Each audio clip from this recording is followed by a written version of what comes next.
দাজ্জালের নাম তো আপনারা শুনেছেন, ভয়ঙ্কর ডেঞ্জারাস একটা ক্যারেক্টার। পৃথিবীর শুরু থেকে শেষ পর্যন্ত এর চেয়ে বড় ফিতনা আসেনি, আসবেও না। দাজ্জালের ফিতনা, সে তার এক চোখ থাকবে, আরেক চোখ এরকম বন্ধ থাকবে, এখানে লেখা থাকবে কাফারা। কোনোভাবেই তাকে দমানো যাবে না, হত্যা করা যাবে না। আল্লাহ নবী ঈসা আলাইহিস সালাম তাকে হত্যা করবেন। তো যে ব্যক্তি সূরা কাহাফ তেলাওয়াত করবে, সূরা কাহাফের প্রথম 10 আয়াত বিশেষ করে মুখস্থ রাখবে, আল্লাহ তাআলা উসিমা মিন ফিতনাতিদ দাজ্জাল, দাজ্জালের ফিতনা থেকে তাকে বাঁচাবেন। তা আমরা দাজ্জালের ফিতনা থেকে বাঁচতে চাই কি চাই না? আপনারা অনেকে দেখে থাকবেন যে সূরা কাহাফের মধ্যে একটা শব্দ আছে ওয়ালিয়াতালাত্তাফ। যারা কোরআন পড়েছেন দেখে থাকবেন, না দেখলে আজকে বাসায় যে দেখবেন, একটা শব্দ আছে ওয়ালিয়াতালাত্তাফ। দেখবেন কোরআনের মধ্যে এই শব্দটা বোল্ড করা, মোটা কালি দিয়ে লেখা, bold. This is the middle of the holy Quran. এটা কোরআনের একেবারে মাঝখানে এই শব্দটা, এর আগে যত আয়াত তার পরে ঠিক তত আয়াত। সুবহানাল্লাহি বিহামদিহি। This is the middle of the holy Quran, এবং এটা সূরা কাহাফের মধ্যে আছে ওয়ালিয়াতালাত্তাফ শব্দটা আপনারা দেখবেন। তখন সাহাবীদের উপর, নমুসলিম সাহাবাদের উপর কঠিন অত্যাচার চলতেছিল, ভয়ঙ্কর ধরনের অত্যাচার। তো এই সূরাটা নাযিল করে আল্লাহ তাআলা ওনাদেরকে সান্ত্বনা দিলেন এবং বুঝাতে চাইলেন এই অত্যাচার, এই জুলুমের শিকার মদিনাতে যে মদিনার ইহুদিদের কাছ থেকে কিছু জেনে আসি। কারণ মক্কাবাসীদের নবী, রাসূল, ওহী, আখিরাত এগুলোর ব্যাপারে কোনো ধারণা ছিল না। তো ফলে তারা কুরাইশরা নজর ইবনে হারিস এবং উকবা ইবনে আবি মুঈত এই দুইজনকে পাঠালো, তোমরা মদিনায় যাও, মদিনায় ইহুদিরা থাকে, ইহুদিদের কাছে তাওরাত নাজিল হয়েছিল। They have idea regarding prophets and akhirat, akhirat কি, নবী কি, এগুলোর আইডিয়া তাদের আছে। তো তাদের দুইজনকে পাঠালো যে তোমরা যে তাদের জিজ্ঞেস করো যে আমাদের জ্ঞাতি ভাইদের মধ্যে থেকে একজন তো নবী দাবি করে, সে কি আসলে নবী কিনা, আমরা কিভাবে বুঝবো? তো যেই চিন্তা সেই কাজ, তারা গেল মদিনাতে, মক্কা থেকে মদিনায়, যে খুলে বললো যে আমাদেরই এক ছেলে, আমাদেরই এক লোক বয়স 40 হওয়ার পর থেকে বলে আমি নবী, আমার কাছে ওহী আসে, আল্লাহ আমার কাছে বাণী পাঠায়, আর তিনি আমাকে বাণী বাহক করে পাঠিয়েছেন তোমাদের কাছে। এটা আসলে সত্য কিনা আমরা একটু কনফিউশনে আছি। তো ইহুদিরা বলল তোমরা যে তাকে 3টি প্রশ্ন করবে, যদি উত্তর দিতে পারে বুঝবে সত্য নবী। 1 নম্বরে জিজ্ঞেস করবে যে মুহাম্মদ বলো তো আসহাবে কাহাফ কারা, আসহাবে কাহাফ সম্পর্কে তোমরা কি জানো? যে সূরাটার নাম সূরাতুল কাহাফ। কাহাফ মানে হচ্ছে কেই, গুহা, মানে গুহাবাসী 7 জন যুবক এই গুহার ভিতরে আশ্রয় নিয়েছিল ইমান বাঁচানোর জন্য। মুহাম্মদ তুমি যদি সত্য নবী হও বলো এই ঘটনাটা কি। 2 নম্বরে তাকে জিজ্ঞেস করবে জুলকারনাইন বাদশা সম্পর্কে কি জানে, সে কিছু জানে কিনা। 3 নম্বর তাকে জিজ্ঞেস করবে মা হুয়া রূহ, রূহ কি, যে রূহটা দেহে ঢুকলে মানুষ নড়ে চড়ে, প্রাণবন্ত একটা অ্যানিমেশন থাকে, এটা বের হয়ে গেলে সে ডেড বডি, লাশ হয়ে পড়ে থাকে। What is the origin of রূহ, স্পিরিট। এই 3টা প্রশ্নের উত্তর যদি জানে তাহলে আসলেই সে সত্য নবী। তারা এসে জিজ্ঞেস করলো মুহাম্মদ বলো আসহাবে কাহাফ কারা, বলো জুলকারনাইন কে, বলো রূহ কি। এই 3টা প্রশ্নের উত্তর যদি করতে পারো তাহলে বুঝবে তুমি সত্য নবী। রাসূল সাল্লাল্লাহু আলাইহি ওয়াসাল্লাম বললেন ঠিক আছে যাও, আগামীকাল উত্তর বলে দেব।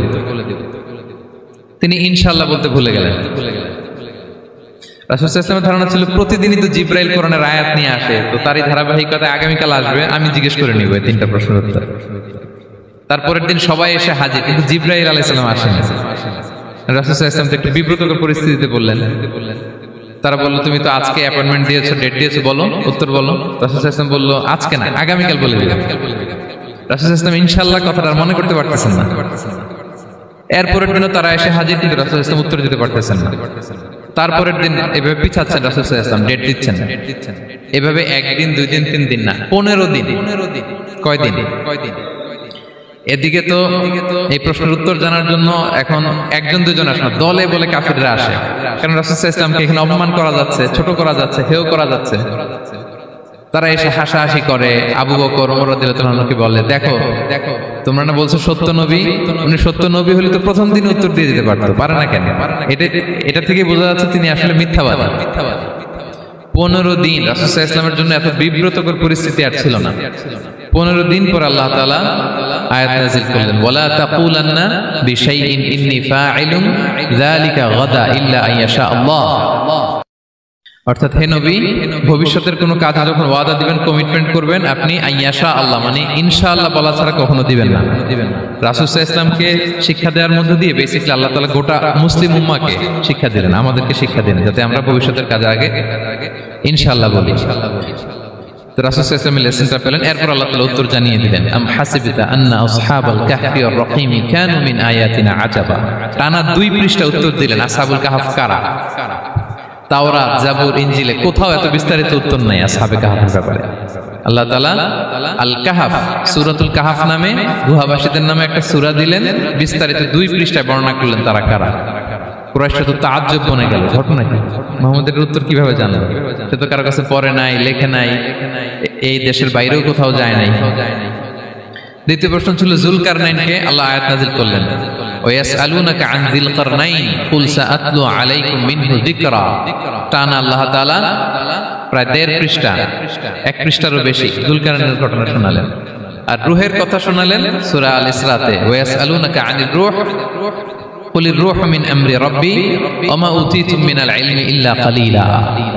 রূহ এটা আল্লাহর স্পেশাল একটা অর্ডার, আল্লাহর আদেশে এটা ঢুকে আল্লাহর আদেশে বের হয়, এটা কেউ ছুঁতে পারে না, ধরতে পারে না, দেখতে পারে না, এটা আল্লাহর পক্ষ থেকে একটা মিরাকেল।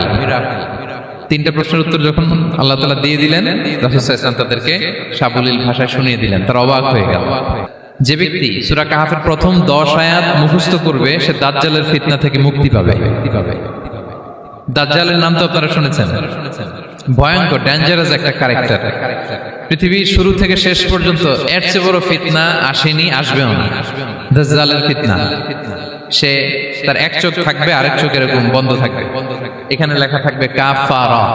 কোনোভাবেই তাকে দমানো যাবে না, হত্যা করা যাবে না। আল্লাহ নবী ঈসা আলাইহিস সালাম তাকে হত্যা করবেন। তো যে ব্যক্তি সূরা কাহফ তেলাওয়াত করবে, সূরা কাহফের প্রথম 10 আয়াত বিশেষ করে মুখস্থ রাখবে, আল্লাহ তাআলা উসিমা মিন ফিতনাতিদ দাজ্জাল, দাজ্জালের ফিতনা থেকে তাকে বাঁচাবেন। তা আমরা দাজ্জালের ফিতনা থেকে বাঁচতে চাই কি চাই না? আমরা যেন সূরা কাহফের প্রথম 10 আয়াত মুখস্থ করি, সূরা কাহফ যেন জুমার দিন আমরা তেলাওয়াত করি। So now the question arises, what is the relationship of Suratul Kahf with Dajjal? দাজ্জালের সাথে সূরা কাহফের রিলেশনটার কারণ কি? একটা মেকানিজম তো এখানে আছে। এত সূরা থাকে, রাসূল সাল্লাল্লাহু আলাইহি ওয়াসাল্লাম কেন বলেন যে সূরা কাহফ পড়লে দাজ্জালের ফিতনা থেকে বাঁচবে? কারণটা কি?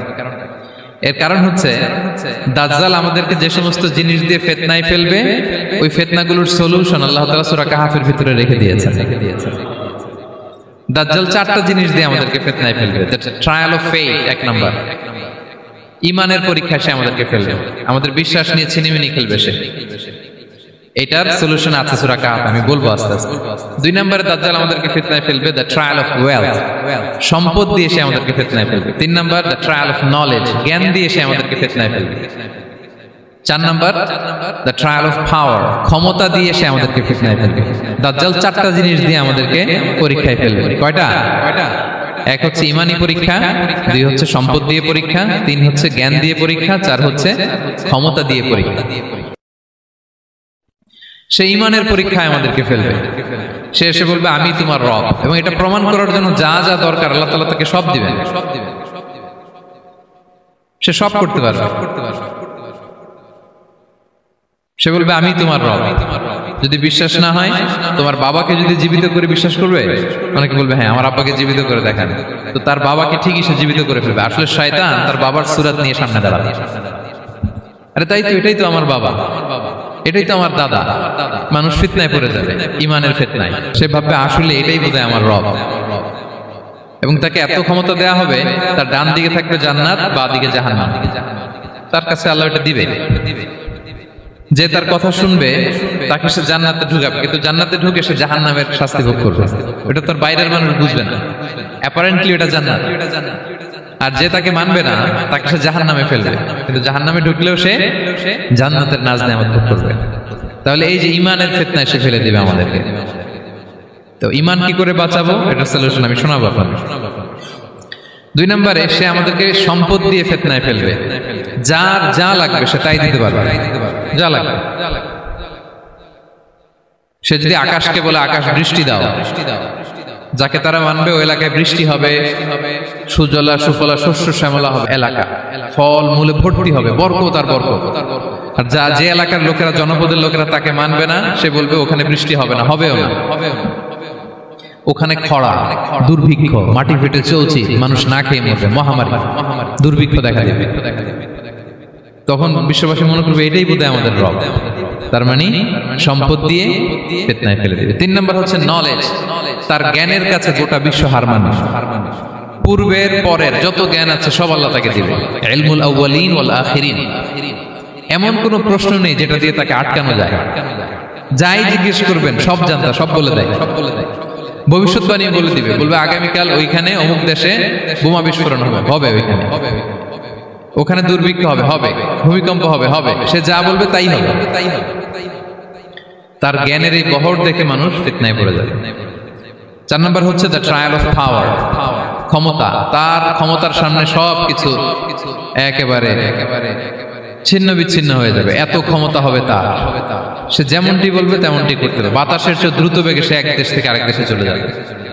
তো তার এই সমস্ত অলৌকিক ক্ষমতা দেখে মানুষ ফিতনায় পড়ে যাবে। এবং এই ফিতনা, এই পরীক্ষার মুহূর্তগুলোতে মানুষ কিভাবে নিজেকে ধরে রাখবে তার সলিউশন আল্লাহ তাআলা সূরা কাহফে দিয়েছেন। এই 4টা ফিতনা থেকে বাঁচার জন্য আল্লাহ সূরা কাহফে 4টা ঘটনা উল্লেখ করেছেন। কয়টা? 1 নাম্বার হচ্ছে আসহাবে কাহফ, যুবকদের ঘটনা, 7 জন যুবকদের ঘটনা। ঈমান কি করে বাঁচাবেন, সলিউশন ওখানে। সম্পদের ফিতনা থেকে কিভাবে নিজেকে বাঁচাবেন, এজন্য একজন বাগানওয়ালার ঘটনা আল্লাহ সেখানে বলেছেন। জ্ঞানের ফিতনা থেকে কি করে বাঁচবেন, এজন্য আল্লাহ তাআলা মুসা আলাইহিস সালাম এবং খিজির আলাইহিস সালামের ঘটনা সেখানে উল্লেখ করেছেন। আর ক্ষমতার ফিতনা থেকে কি করে বাঁচবেন এটা বোঝানোর জন্য আল্লাহ তাআলা যুলকারনাইনের ঘটনা উল্লেখ করেছেন। 4টা ফিতনা থেকে বাঁচার জন্য কয়টা ঘটনা? 4টা ঘটনা। আমরা তাহলে একটা একটা করে ঘটনা শুনি, আমরা একটু উদ্ধার করার চেষ্টা করি যে কি কি সলিউশন আল্লাহ তাআলা আমাদের বাতলে দিলেন। 1 নম্বর হচ্ছে আসহাবে কাহফের ঘটনা। এটা 250 খ্রিস্টাব্দের সময়কালে রোমান সাম্রাজ্যের একজন বাদশা ছিল, নাম দাকিয়ানুস, প্রতাপশালী বাদশা, পৌত্তলিক, মূর্তির পূজা করে। ঈসা আলাইহিস সালাম বিদায় নিয়েছেন, 250 বছর হলো। তো সব নবীর ধর্মই কিন্তু ইসলাম, যদিও আমরা নাসারা বলি, ইহুদি বলি, সব নবীদের ধর্মই কি? ইসলাম। তো তিনি ছিলেন পৌত্তলিক, মূর্তির পূজা করত। আর তার এলাকায় কেউ যদি ঈসা আলাইহিস সালামের নাম নিত, আখিরাতে বিশ্বাস করত, আল্লাহ বিশ্বাস করত, তাদেরকে তারা পাথর মেরে হত্যা করত। এজন্য ভয়ে কেউ ঈসাই ধর্মে ঈমান আনত না, মানে ইসলামে ঈমান আনত না। এই রাজার ভয়ে সবাই মূর্তির পূজা করত। কিন্তু 7 জন যুবক ছিল, তারা স্রোতে গা ভাসিয়ে দেয়নি, স্রোতের বিপরীতে তারা ঈমান নিয়ে দাঁড়িয়েছে। তারা ঈসা আলাইহিস সালামের রেখে যাওয়া সত্য ধর্মের উপর ঈমান এনেছিল, আখিরাতে তারা বিশ্বাস করত। তো এই 7 জন যুবকের কথা ছড়াতে ছড়াতে রাজা দাকিয়ানুসের কাছে চলে যায়। উনি তো রেগে মেগে আগুন ডেকে পাঠালো 7 জনকে। তো তাদেরকে জিজ্ঞেস করলো, তোমরা কাকে মানো? বলতেছে এক আল্লাহকে মানি। সাহসী, খুবই সাহসী। বলতেছে তুমি কি জানো তোমরা কার সামনে কথা বলতেছো? আমি তো তোমাদেরকে মৃত্যুদণ্ড দিতে পারি। তারা বলে দেন, কিন্তু আমরা সব বিসর্জন দিলেও ঈমান বিসর্জন দিতে পারবো না। সুবহানাল্লাহ। তিনি বললেন, তোমরা যুবক মানুষ, রক্ত গরম, আবেগে কথা বলতেছো, 3 দিন সময় দিলাম, যাও। ঈসার নাম ভুলে যাও, আখিরাত ভুলে যাও, আল্লাহর নাম ভুলে যাও। 3 দিন পরে তোমাদেরকে আবার ইন্টারভিউ নেব। ওই দিন যদি একই কথা বলো, পাথর মেরে 7 জনকে দুনিয়া থেকে উড়িয়ে দেব। তারা চলে গেল। এবার 7 বন্ধু মিলে পরামর্শ করতে লাগলো, কি করতে পারি আমরা, এই গুণে ধরা সমাজকে আমরা কিভাবে বাঁচাবো, এই পৌত্তলিকতার ছোবল থেকে এই ইফসিস নগরীকে বাঁচাবো কি করে। নগরীটার নাম ছিল ইফসিস নগরী। বর্তমানে এটা তুরস্কের ইজমির শহরে অবস্থিত। এখনো জায়গাটা প্রত্নতাত্ত্বিকদের ওই ইয়েতে এটা সংরক্ষিত, এখনো টুরিস্টরা যায়। তো তারা বললো, আমরা ঈমান বিসর্জন দিব না, যদি আমরা ওদের কথা মেনে নিই আমরা তো মুশরিক হয়ে গেলাম। চলো আমরা এক কাজ করি, আমরা এলাকা ছেড়ে দিই। এই 7 যুবক আল্লাহর উপর ভরসা করে তারা বাড়ি ঘর আত্মীয় স্বজন সব ছেড়ে দিয়ে, লোকালয় ছেড়ে দূরে একটা পাহাড়ের ভেতরে আশ্রয় নিল। পাহাড়ের ভেতরে একটা গুহা ছিল, এই গুহাকেই আরবিতে বলে আল কাহাফ। কি বলে? এই সূরার নাম কি? সূরাতুল কাহাফ। তো তাদের সাথে সাথে একটা কুকুরও যাচ্ছিল। তারা বারবার তাড়িয়ে দেওয়ার চেষ্টা করতেছিল কুকুরটাকে, যাতে না যায়, কিন্তু কুকুর শুধু কান্না করে তার সাথে যাওয়ার জন্য ঘেউ ঘেউ করতেছিল। এই কুকুরটাকেও সাথে নিল। ভালো মানুষদের সাথে থাকলে কি হয় দেখেন, এই কুকুরের কথা, যেহেতু 7 জন ইমানদারের সাথে একটা কুকুর ছিল, এই কুকুরের কথা আল্লাহ সূরাতুল কাহাফে উল্লেখ করে দিয়েছে।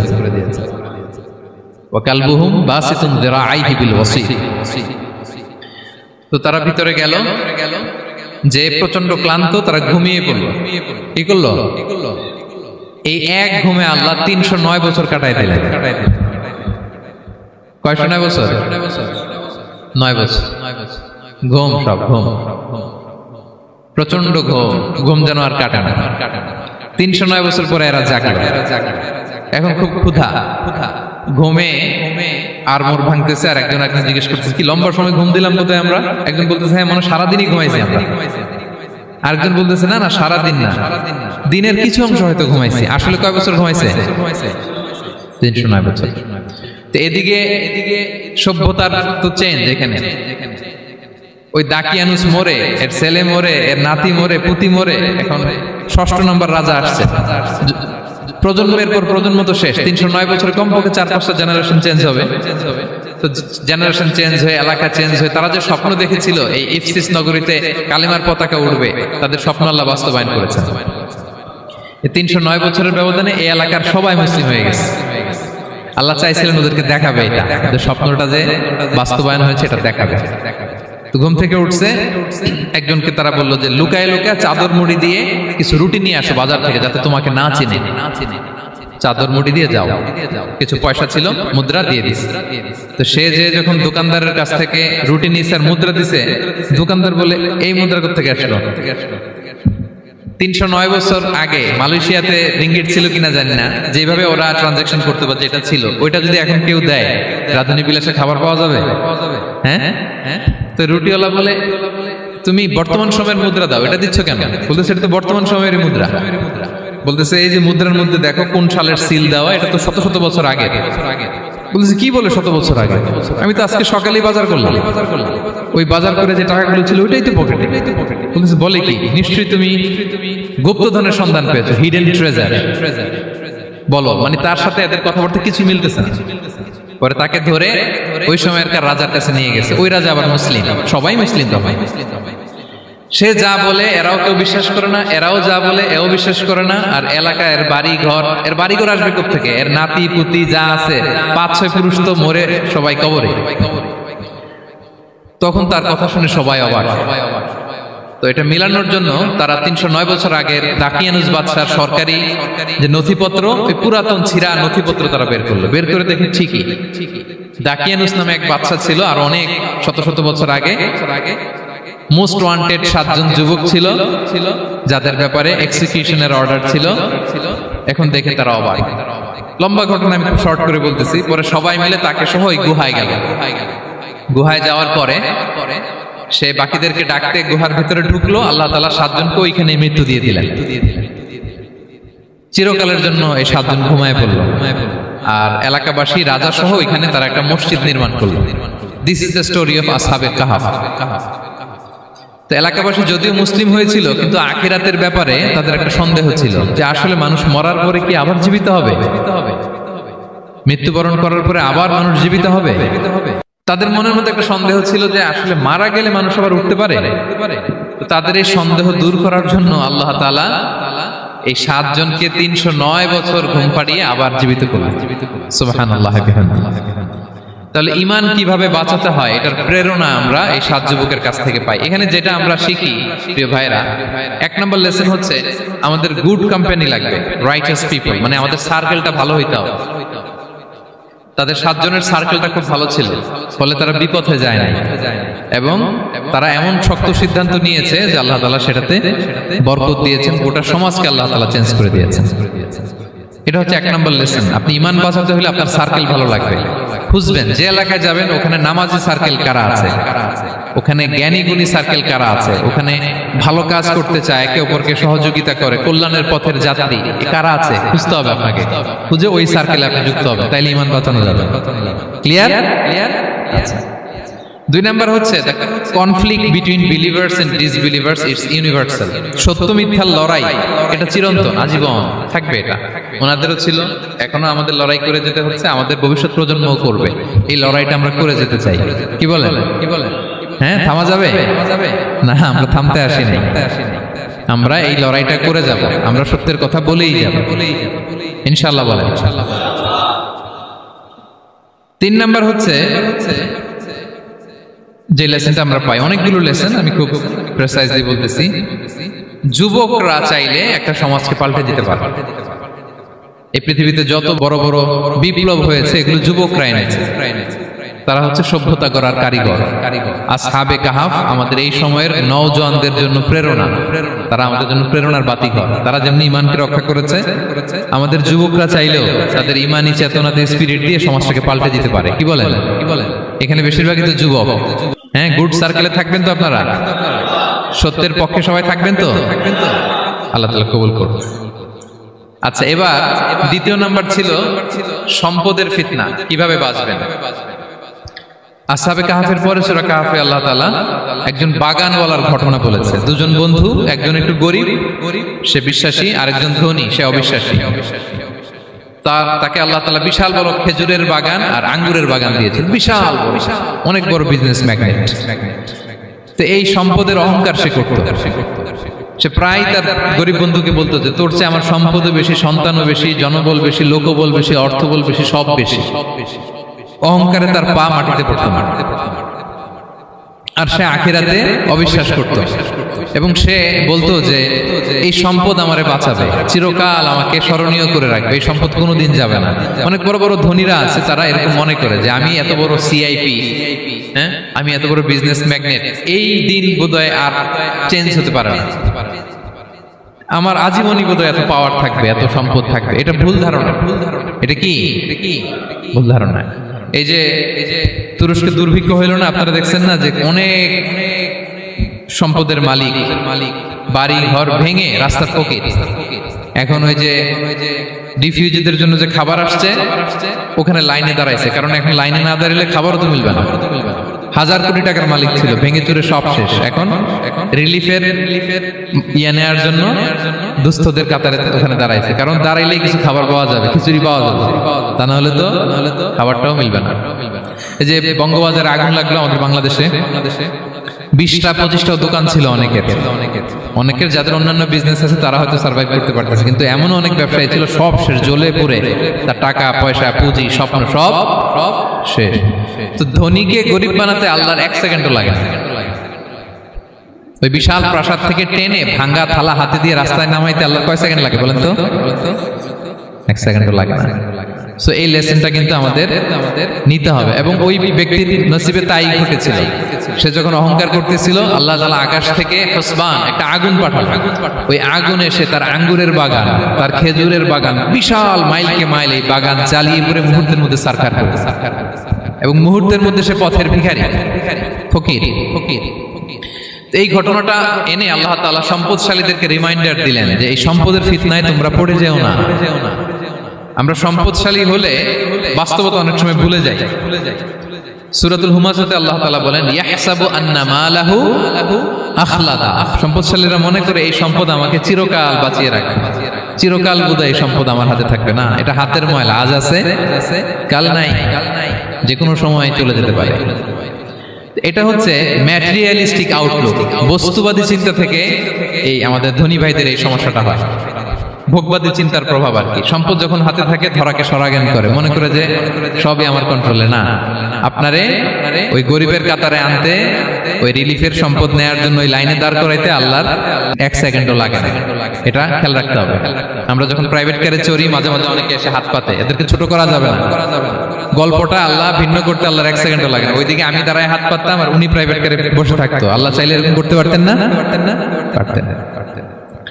এখান থেকে আমাদের জন্য শিক্ষা হচ্ছে সম্পদ এটা ক্ষণস্থায়ী, আজ আছে কাল নাই,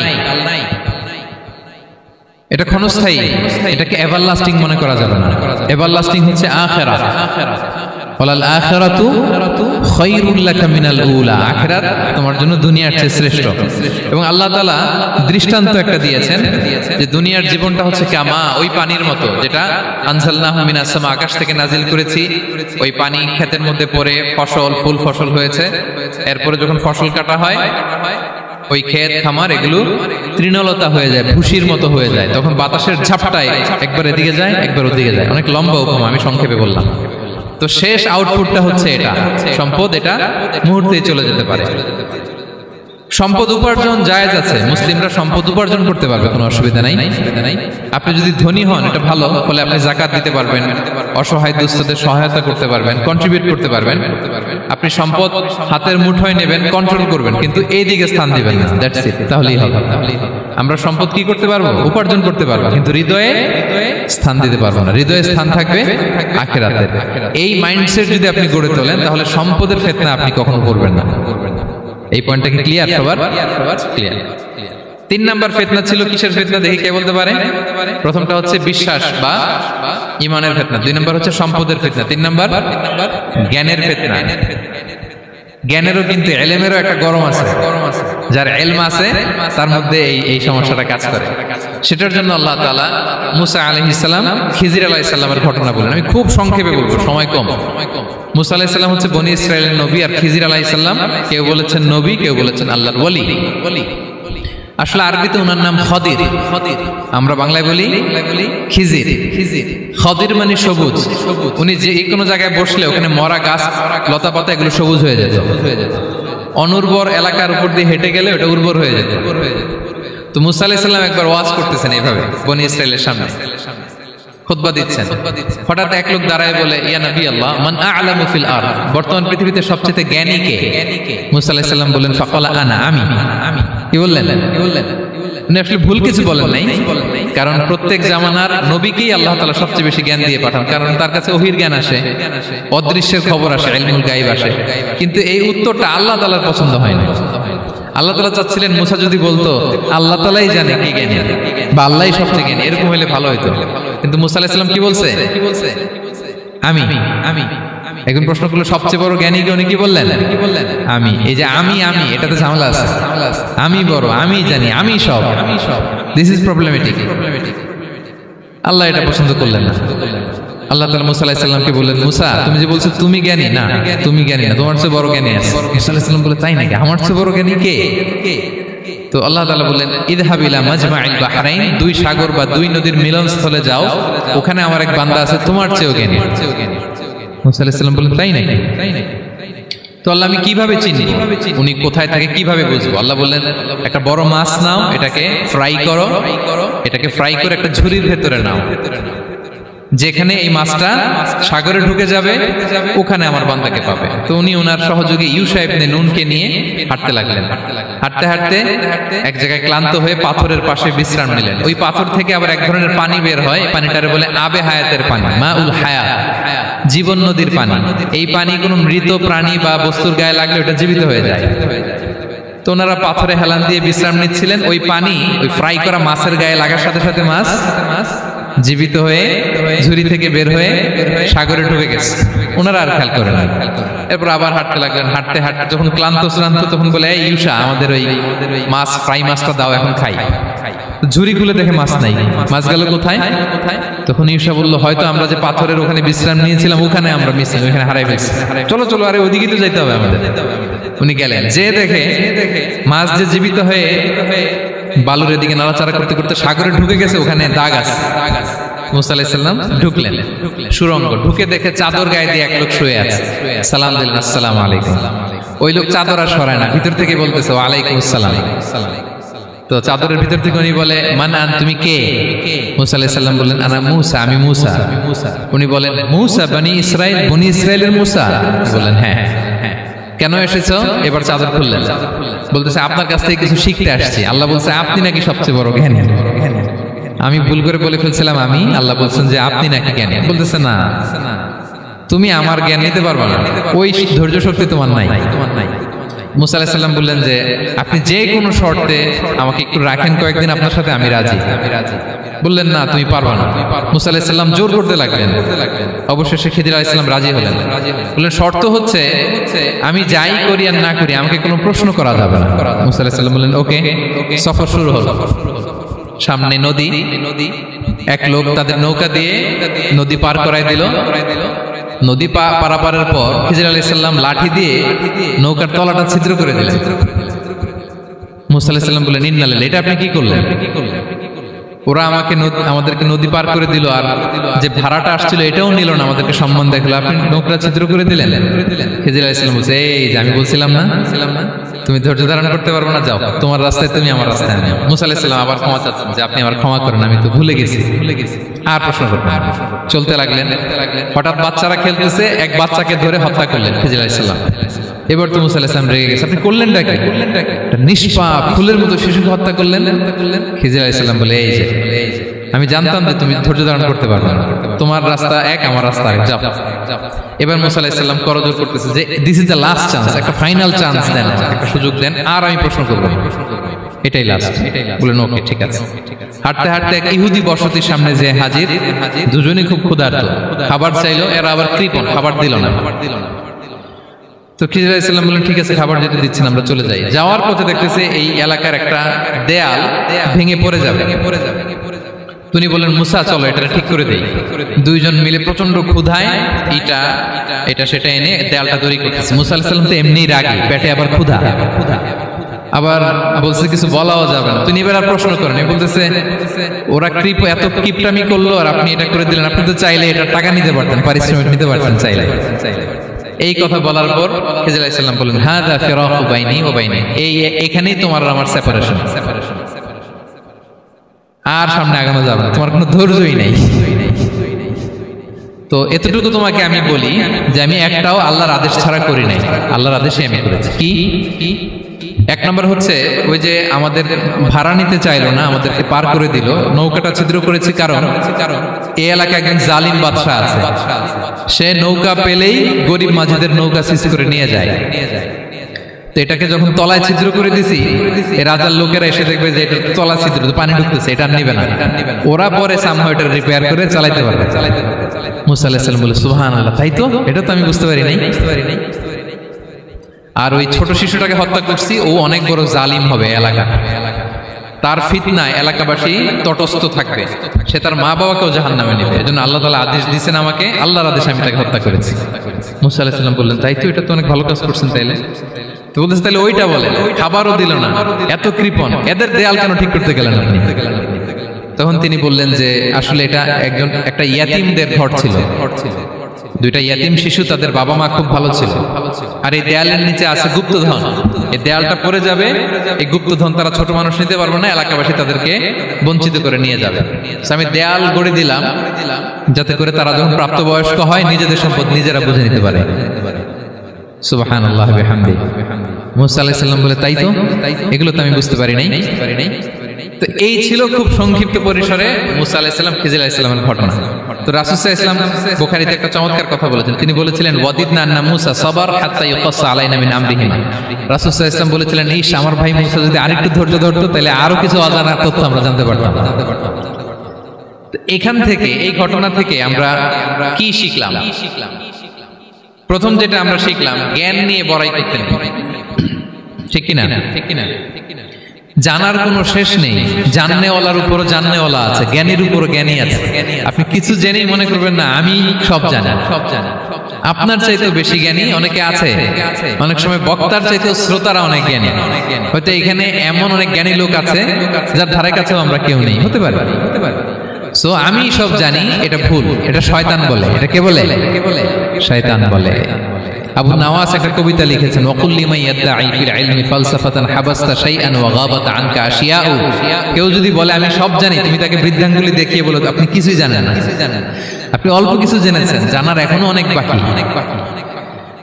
তাহলে মুসা আলাইহিস সালামের এই ঘটনা জিজ্ঞেস করা হলো কে জ্ঞানী, উনি বললেন আমি জ্ঞানী। এরকম কি আমরা কখনো বলবো? না। সবচাইতে বড় জ্ঞানী কে? ওয়াফাউকা কুল্লি যী ইলমিন আলিম, সবচাইতে বড় জ্ঞানী আল্লাহ তাআলা। সো জ্ঞান নিয়ে আমরা অহংকার করব না। দুই নম্বর যে শিক্ষাটা আমরা পাই, ওই যে নৌকা দিয়ে পারাপার হচ্ছিল, তখন একটা চড়ুই পাখি এসে সাগরের মধ্যে মুখ দিয়েছিল। তো খিজির আলাইহিস সালাম বললেন মুসা, তুমি কি চড়ুই পাখিটা দেখতে পাচ্ছ? হ্যাঁ দেখতে পাচ্ছি। চড়ুই পাখিটা যে সাগরে মুখ দিলে দেখতে পাচ্ছ? হ্যাঁ দেখতে পাচ্ছি। তখন খিজির আলাইহিস সালাম বললেন চড়ুই পাখিটা সাগরে মুখ দিয়ে পানি খাওয়ার পরে চড়ুই পাখির ঠোঁটে বা চঞ্চুতে যতটুকু পানি লেগে আছে, এই পানিটা হচ্ছে তোমার, আমার এবং মহাবিশ্বের আমাদের সকলের জ্ঞান। আর এই মহাসাগরের সকল পানি হচ্ছে আল্লাহ তাআলার জ্ঞান। আল্লাহ তাআলা বলেছেন ওমা উতিতুম মিনাল ইলমি ইল্লা কালিলা, আমি তোমাদেরকে একেবারে অল্প জ্ঞান দিয়েছি, একেবারে অল্প। এই রহস্যে ঘেরা এই মহাবিশ্বের অনেক কিছু আমাদের অজানা প্রিয় ভাইরা, আমরা অনেক কিছু জানি না, আমাদের এই লিমিটেড নলেজে এগুলো ধরে না, তারপর আমরা জ্ঞানের বড়াই করি। আপনারা উপমাটা বুঝতে পারছেন? একটা নৌকা থেকে চড়ুই পাখি ঠোঁট দিয়ে পানি খাচ্ছে, পানি খাওয়ার পরে স্বভাবতই চড়ুই পাখির ঠোঁটে একটু পানি তো লাগবে। খিজির বললেন যে এই পানিটা হচ্ছে তোমার আমার পৃথিবীর সবার জ্ঞান, আর এই সাগরের বাকি পানিগুলো কার জ্ঞান? এবার বুঝতে পারছেন আল্লাহ তাআলার জ্ঞানের পরিধি। আমরা জ্ঞান নিয়ে যেন কখনো কি না করি, বড়াই না করি। জ্ঞান দুই ধরনের, একটা বাহ্যিক জ্ঞান, একটা অন্তর্নিহিত জ্ঞান, এক্সটার্নাল নলেজ, ইন্টারনাল নলেজ। আমরা যখন কোরআন হাদিস পড়ি আমাদের বাহ্যিক জ্ঞান অর্জন হয়। কোরআন হাদিস পড়লে আপনি জ্ঞানী হয়ে যান, এটা কোরআন হাদিস পড়তে হয়, এটা ডাইজেস্ট করতে হয়, এটার উপর আমল করতে হয়। এই জ্ঞান অর্জন শেষে এরপরে আল্লাহর প্রিয় বান্দাদেরকে আল্লাহ অন্তরে ইলমের নূর দেন, ইলহাম দেন। That is the knowledge, that is the pure knowledge. আপনি হাফেজে কোরআন হয়ে ভাবেন না আপনি সব জানেন, আপনি বুখারী মুখস্থ করে ভাবেন না সব জানেন। এই সব জ্ঞান অর্জন করার পরে ইলমের নূর হাসিল হয়, সেটা আল্লাহ সবারে দেয় না। সো এই অন্তর্নিহিত জ্ঞান, দূরদৃষ্টি, farsightedness, that is the pure knowledge. এটার জন্য বছরের পর বছর, যুগের পর যুগ সাধনা করতে হয়। সেটার জন্য এই জ্ঞান অর্জনের জন্য তিনটা জিনিস করতে হয় ইলমের নূর অর্জনের জন্য। কয়টা? এক হচ্ছে বিনয়, দুই হচ্ছে সফর, তিন হচ্ছে সবর। আবার বলি, এক হচ্ছে বিনয়, দুই হচ্ছে সফর, তিন হচ্ছে সবর। আল্লাহ তাআলা আল্লাহর নবীকে তাওরাত দেওয়ার পরেও আরো ট্রেনিং সেশন করাইছেন খিজির আলাইহিস সালামের কাছে। যাও, ওনার কাছে গেলে তুমি ছোট হবা, নত হবা। জ্ঞান যদি আমি নিতে চাই আমাকে ছোট হইতে হবে। ধরেন একটা গ্লাস থেকে একটা খালি গ্লাসে পানি ঢালবো, তো যেটাতে নেওয়া হবে এটা উপরে থাকলে হবে? যে গ্লাসটার মধ্যে পানি আছে এটা উপরে থাকবে, ওইটা ব্ল্যাঙ্ক গ্লাসের মধ্যে পড়বে। আপনি নলেজ ইলম নিতে চাইলে আপনাকে নিচে থাকতে হবে, উনি উপরে থাকবেন। আপনার শায়েখ আপনাকে দিবে, আপনার উস্তাদ আপনাকে দিবে, আপনার মুর্শিদ আপনাকে দিবে। বুঝতে পেরেছেন? তাহলে আমাদেরকে হাম্বলনেস লাগবে, শিখতে হইলে হাম্বল হইতে হয়, বিনয়ী হইতে হয়। আচ্ছা, দুই নাম্বার সফর করতে হয়। এটা আল্লাহ মুসা আলাইহিস সালামকে দিয়ে করাইছেন, যাও পিছে পিছে উস্তাদের পিছে পিছে ঘুরো। তো এজন্য সফর করতে হয়। এখন ঘরে বসে অনেক কিছু জানা গেল, উস্তাদের সান্নিধ্য লাগে, সফর করতে হয়। আমাদের ক্লাসিক আলেমরা হাদিস কালেকশনের জন্য শহরকে শহর সফর করতেন। এখন আমাদের আলেমরা দেওবন্দে যায়, মিশরে যায়, মদিনায় যায়। এখানকার মালয়েশিয়ান স্টুডেন্টরা দেশে বিদেশে যে নলেজ অর্জন করে। সফর আপনাকে লাগবে। তাহলে বিনয়, সফর, তিন নম্বরে কি? সবর। ধৈর্যশীল হইতে হবে। দেখেন মুসা আলাইহিস সালাম বারবার প্রশ্ন করে ফেলতেছেন, বারবার ওয়াদা ভঙ্গ করতেছেন। এরকম করলে হবে না, ধৈর্য লাগবে। ধৈর্যের বলে বলিয়ান হলে তখনই আপনার মধ্যে ইলম আসবে। তাহলে জ্ঞানের ফিতনায় পড়ার আর আমাদের কোনো সম্ভাবনা আছে? আমরা বিনয়ী হব, আমরা জ্ঞান আল্লাহর দিকে ফিরাই দেব, আমরা বলবো উনি সবচেয়ে ভালো জানেন। পারা যাবে তো ইনশাআল্লাহ? আচ্ছা, আমি একেবারে শেষ পর্যায়ে চলে আসছি, 2 মিনিটের মধ্যে শেষ করে দিচ্ছি। 3 নাম্বার ছিল কিসের ফিতনা? 4 নাম্বার ক্ষমতার ফিতনা। এই ফিতনা থেকে বাঁচার জন্য সর্বশেষ আল্লাহ তাআলা যুলকারনাইনের ঘটনা বলেছেন। অনেক বড় বাদশা ছিলেন, পৃথিবীতে 4 জন বাদশা গোটা বিশ্ব শাসন করেছেন। 2 জন কাফির, 2 জন মুমিন। কাফির একজন হচ্ছে নমরুদ, যিনি ইব্রাহিম আলাইহিস সালামকে আগুনে ফেলেছিলেন। আরেকজন হচ্ছে বখতে নাসার, যাকে ইংরেজিতে বলে নেবুচারনেজার দ্য সেকেন্ড, দ্বিতীয় নেবুচারনেজার। তারা কোনো নির্দিষ্ট এরিয়ার বাউন্ডারির বাদশা না, গোটা বিশ্বের বাদশা ছিলেন। এই 2 জন কাফির। আর 2 জন বাদশা ছিলেন গোটা বিশ্বকে শাসন করেছেন, তারা ছিলেন মুমিন। একজন হচ্ছে সুলাইমান আলাইহিস সালাম, আল্লাহর নবী। আরেকজন হচ্ছে যুলকারনাইন, গোটা বিশ্ব শাসন করেছেন, প্রাচ্য থেকে পাশ্চাত্য সব জায়গায় তিনি গিয়েছেন, ইসলামের বাণী প্রচার করেছেন, জালিমদেরকে শায়েস্তা করেছেন। তো এরকম দিক বিদিক তিনি জয় করতেছিলেন। অনেকে যুলকারনাইনকে আলেকজান্ডার দ্য গ্রেটের সাথে গুলিয়ে ফেলে না। ম্যাসিডোনিয়াতে যে আলেকজান্ডার দ্য গ্রেট ছিল, উনি আর যুলকারনাইন এক নন। যুলকারনাইন হচ্ছে আল্লাহ তাআলার প্রিয় একজন বান্দা, অনেক বড় সাহসী বীর পুরুষ ছিলেন, গোটা বিশ্বে ইসলাম প্রচার করেছেন। করতে করতে করতে করতে অনেক বড় ঘটনা, আমি সব শেষের ঘটনাটা বলি। উনি জর্জিয়া, বর্তমান যে জর্জিয়ার তিবলিসি এরিয়া, এখানে এসে একটা এলাকার সন্ধান পেলেন, যারা ওনাকে এসে বলল যে এখানে একটা জঙ্গলি গ্রুপ আছে যাদের নাম ইয়াজুজ মাজুজ, তারা এসে আমাদের উপর হামলা করে। হে যুলকারনাইন, আমরা আপনাকে ট্যাক্স কালেক্ট করে দিচ্ছি, আপনি তাদের মাঝে আর আমাদের মাঝে একটা প্রাচীর তৈরি করে দেন।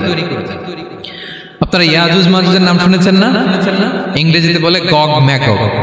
নূহ আলাইহিস সালামের 4 সন্তান ছিল, হাম, সাম, ইয়াফাস, কানাআন। এই ইয়াফাসের বংশধর হচ্ছে ইয়াজুজ মাজুজ, জঙ্গলি হাজার হাজার শুধু বংশ বিস্তার করে। তারা এসে লোকালয়ে মানুষের উপর আক্রমণ করে, তাদের গবাদি পশু এগুলো ছিনিয়ে নেয়, ফলমূল খেয়ে ফেলে। তো যুলকারনাইন বাদশার কাছে যখন বিচার দেওয়া হলো, উনি বললেন ঠিক আছে, তোমাদের ট্যাক্স দেয়া লাগবে না, তোমরা শারীরিক পরিশ্রম করে আমাকে সাহায্য করো। তো উনি বর্তমানে হচ্ছে এক পাশে কৃষ্ণ সাগর, ব্ল্যাক সি, আরেকদিকে কাস্পিয়ান হ্রদ বা কাস্পিয়ান সাগর, এর মাঝখানে 1200 কিলোমিটার লম্বা মাউন্টেন রেঞ্জ, পাহাড়ি এরিয়া, আপনারা গুগলে দেখবেন। এইখানে দুই পাহাড়ের মাঝখানে ফাঁকা জায়গায় তিনি বড় বড় লোহার পাত প্রথিত করলেন, গেড়ে দিলেন। এরপরে তামা, সীসা গালিয়ে বিশাল একটা ওয়াল তৈরি করলেন। এটা জুলকারনাইন উনার বানানো ওয়াল বা ড্যাম, প্রাচীর। এখন আর ইয়াজুজ মাজুজ আসতে পারে না, ওরা আর আসতে পারে না। ওরা প্রতিদিন এটা ভাঙার চেষ্টা করে, কিন্তু ভাঙতে ভাঙতে আরেকটু ভাঙলেই ভেঙে যাবে। ওরা বলে আগামীকাল ভেঙে ফেলবে, ইনশাল্লাহ বলতে ভুলে যায়। এজন্য এরপরের দিন এসে দেখে আবার এটা আগের মতো হয়ে আসছে। কিয়ামতের আগ দিয়ে ওদের মধ্যে এই ইনশাআল্লাহর প্রেরণা আসবে। তাদের একজন বলে উঠবে আগামীকাল ইনশাআল্লাহ।